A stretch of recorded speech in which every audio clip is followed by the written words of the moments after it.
I'm Logan Crawford, and right now on Spotlight, we're diving into Where Are All My Toys? It's a terrific children's book written by Dr. Sam Rodriguez Morhaim. It is a poignant tale that begins with the innocent joy of a child's birthday, only to take a heart-wrenching turn into the realities of immigration and all of the challenges that go with it.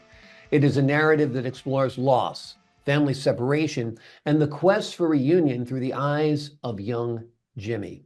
We're delighted to have this very talented author join us here today on Spotlight. We thank the team at Bookside Press for helping us put him in the spotlight today.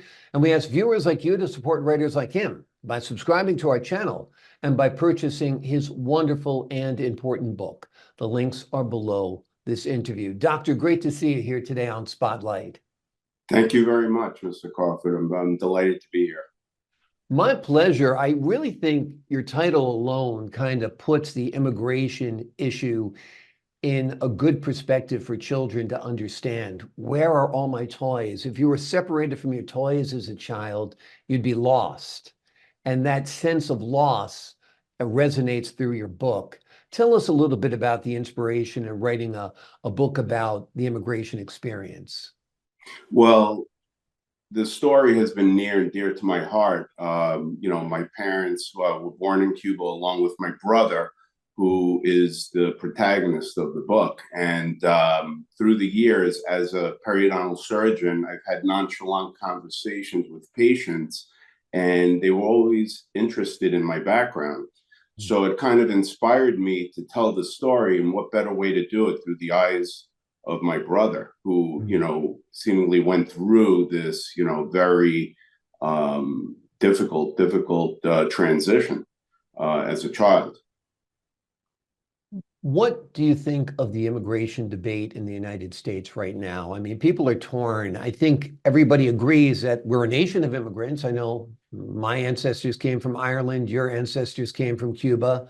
It's more immediate for some and less immediate for others, but we all came from somewhere. I think it's whether or not it's done legally, controlled, whether there's a door. What are your thoughts on all of it? Yes, I think that you hit on it right there. The legal immigration, parents, my parents in particular were professionals in Cuba. And when they started to feel that things were turning for the worse, when the revolution started with Castro, initially they liked him and they were in support of him. And then they started to realize that there was a lot more government control. And I think that's the point. When you start to see government controlling everything, that's when you realize that, your democratic ideas are really in jeopardy of being lost. And my father, I think the turning point was when he realized that his son, my brother, had no choice potentially and would be marching through the streets, let's say, in a uniform with a gun. And he said, I have a choice to make right now, but my son wouldn't. I didn't want to put him in that position. So I'm in support of legal immigration. Both my parents came here, made something of themselves, worked very hard from the bottom up, and all the opportunities that America gives you, they took advantage of, and they gave something back. And then also, my upbringing, along with my brothers, is testament to that. We went to schools that were offered here and became professionals ourselves. So I think if you ask my mother now, who's still alive, she's 94, she'll tell you that she's American, not Cuban. Exactly. And I think people who are more recent immigrants understand it more clearly than the people who are far removed from it. Because Exactly. my wife's family's from China and they feel the same way. And it was the same experience. They went, when Mao rose to power, they thought this is going to be great. He's making such wonderful promises. And the next thing you know, they couldn't call their souls their own. So, and it was time to get out. And they did, just like your family did, and just like, my family did when, things got tough in Ireland and that kind of thing. But there is a process, and that process, I think, needs to be followed in order to have fairness and instead of Yes. people cutting the line. I mean, it took my wife 20 years to become a citizen. Wow. Yeah. So let's give the folks at home an overview of the book, All Where Are All My Toys? Tell the folks at home, the parents who will be reading it to their children and so forth, what the story is.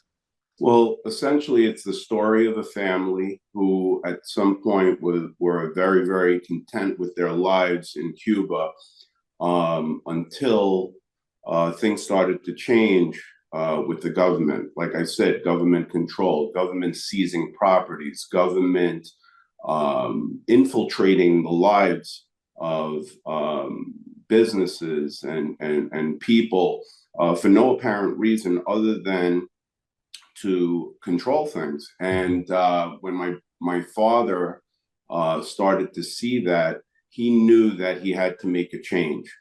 And what they decided very clandestinely was to leave the country. And their decision was to come to the United States.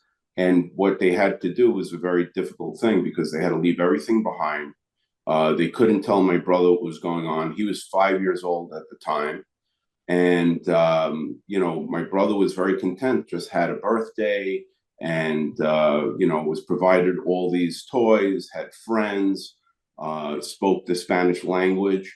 And then all of a sudden, their life turns topsy-turvy. They get to the airport and the guards there basically stopped my brother from being able to take some of his prized possessions. He brought some toys with him. He thought he was going on a vacation. Yeah. And what's not in the book, and my brother reminded me of this, is that they took his coat as well for whatever reason. Yeah. And it was a cashmere coat. He remembers it very, very well. And the next thing you know, they're in the United States. And now my brother's starting to realize that things are changing and he doesn't understand why. Just think of it from the perspective of a 5-year-old not knowing. And my mother is sitting there. And then one thing led to another where my father was detained because what happened was when they arrived, they ended up in Miami in a place called Opaloca, and the agents there would question all the immigrants because they wanted to determine what their intentions were. Mm-hmm. And they detained my father for a couple of months, and my mother had to hire a lawyer to get him out of this imprisonment. So things were just changing for the worse. It wasn't going as they planned. Yeah. No, so all of a sudden they saw their freedoms, basically torn away from them. Yeah. Yeah. This story, it's a powerful story, whether it's a children's storybook or, a regular, memoir. Why did you decide to put it? I think it is a children's book in the sense that, there are a lot of children who go through this and it's reality. And, there is a happy ending. So I made sure that was the focal point of the book. I always think that there's a silver lining in the end, and there was certainly for me and my family. Exactly. So, you're living the American dream. I mean, and like I said, which is the story of almost every immigrant family that comes over here. Is that you come here for better life, for a better experience, and for freedom when you're being oppressed or repressed in your own country. It's a great book. I understand there's some interest from Hollywood to put this on the big screen or the small screen. Tell us a little bit about that. Well, I've been contacted through the years, by various institutions. There was a feature article in Long Island Newsday, and they took out a 3-page article. It was during the Trump presidency. And what happened then is all of a sudden, wheels were set into motion. There were schools contacting me, various institutions, book reviews, book clubs to present my book. And I had a series of signings set up along with my brother and my mother in different states. And then COVID hit and everything kind of, went under after that. But then more recently, I was contacted by Columbia Pictures in association with HBO who made an initial offer basically to create an animated movie or animated series based on the book with my input. So I'm very excited about that. Wonderful. That is exciting. And it'd be great to see this book brought to life. I mean, a lot of people consume their information visually rather than reading. So it broadens the audience, which is great. And it is a terrific story, and it is a true story. So that's wonderful. Is this your first book? Have you gotten the writing bug? Are there more books coming? Tell us a little bit about your writing career.